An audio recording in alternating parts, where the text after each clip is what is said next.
네, 오늘은 군인의 명령에 대해서 생각해 봤습니다. 명령에 죽고 사는 것이 군인이라고 했는데, 과연 이 명령을 무조건 다 받아들여야 되는 것인지, 그 명령을 따랐다가 뒤늦게 후회의 눈물을 하고 있는 곽 사령관의 이야기를 좀 정리해 봤습니다. 여러분들께서는 어떻게 보셨는지 모르겠지만, 이 곽 사령관은 지금 상당한 후회를 하면서, 어, 이것을 헌재에 자신의 의견서를 다시 보내서 자신의 분명한 뜻을 제시했습니다. 그 헌재에 보낸 그 이야기를 한번 살펴보면서 과연 이 곽사령관의 피눈물 나는 이 호소는 우리에게 뭘 이야기하고 있는지 저는 우리 군인들에게 전달하는 메시지가 간단하지 않다. 그렇기 때문에 이번 기회에 군인이 명령에 과연 죽고 살아야 되는가? 그 명령은 어떤 것인가? 미국 사례도 함께 같이 보겠습니다. 오늘 헌재에 곽 사령관의 의견서가 제출됐다는 것을 경향신문이 공개를 했는데요.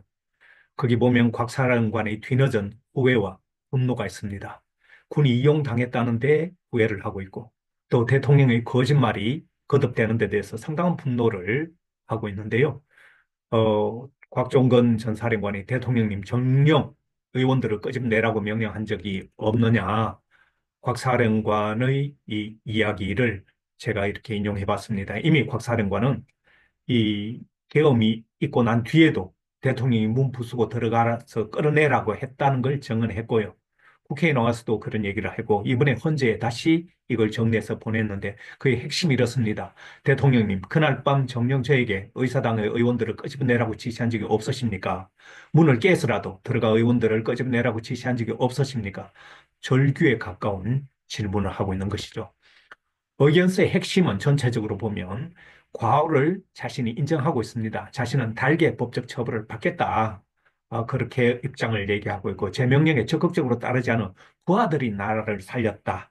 이런 얘기를 하고 있고 국회에서 비상계엄 해제 요구 이후에 누구로부터도 병력 철수 지시가 없었다. 대통령이 거짓말을 하고 있는 것이다.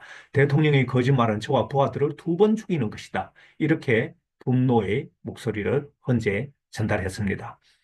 존경하는 재판관님에서 쭉 이렇게 나와 있는데요. 그 내용의 상당 부분들이 후회와 분노 이런 것으로 점철되어 있습니다. 평생 명료로 살아가는 사람들이 군인이랍니다.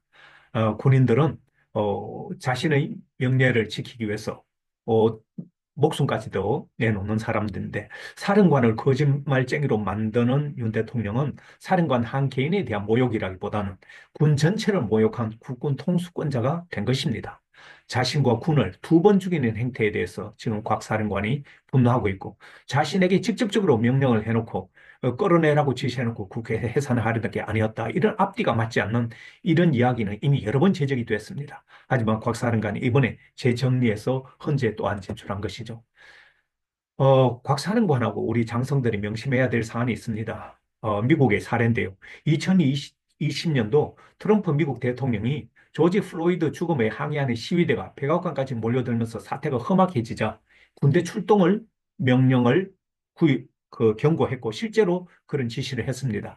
당시에 마크 밀리 미국 합참의장은 명령 수행을 거부했는데요.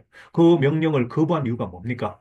미군의 임무는 대통령의 일방적 지시에 복종하는 게 아니라 수정헌법의 가치를 수호하는 것이라는 것이죠. 헌법을 지키는 것이다. 이렇게 국군 통수권자가 명령을 했는데 합참의장이 거부했다. 이 미국의 사례를 우리 장성들은 꼭 기억해 둘 필요가 있습니다. 뒤늦게 곽사령관처럼 저렇게 호우야 분노해봐야 소용이 없고 이제 스리스타가 앞으로 이제 유죄 판결을 받게 되면 이등병으로 제대하게 되고 불명예로 저 군인은 제대로 자기 삶을 살아갈 수 있을지도 의문스러울 정도로 정말 처참하게 인생이 망가집니다. 부당하게 명령을 거부한 그런 사례가 왜 미국뿐이겠습니까? 한국에도 있습니다. 한국에도 이번에 최근에 무죄를 선고받은 박정훈 장교 불이한 명령에 거부했다고 얼마나 큰 고초를 겪고 여러 번 정말 사람 바보 되는 그런 경우를 우리가 목격했습니다. 이렇게 명령을 거부하기가 군인의 입장에서는 굉장히 어렵습니다. 그렇지만 해내고 있는 사람들이 있다는 걸 우리가 알아야 됩니다. 선관위 서부 복제 명령을 거부한 그런 일도 있었던 것이 국회에 다 정언되지 않았습니까? 정언대에선 윤비나 방첩사 법무실장이 뭐라고 그랬습니까? 이 부당한 명령이기 때문에 자기는 수행할 수 없다고 이렇게 답변하지 않았습니까? 이 국회 정언을 통해서 부당한 명령에 대해서 거부해야 된다는 것. 그리고 질의했던 박범계 의원이 정의, 정직한 직원의 경의를 표한다 이런 얘기까지 했습니다. 여러분, 이 부당명령 거부권이 2024년도에 국가공무원법 및 지방공무원법으로 개정이 됐습니다. 그래서 모든 공무원, 군인을 포함한 모든 공무원은 위법, 부당한 명령에 대해서 거부할 수 있습니다.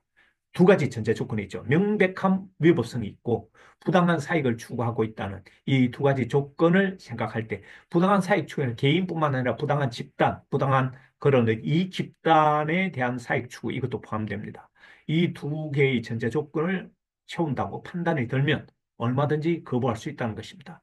우리가 박정원 무죄 사건은 부당 명령에 대한 거부권을 행사했다는 그런 점에서 우리가 꼭 기억해야 될 것입니다.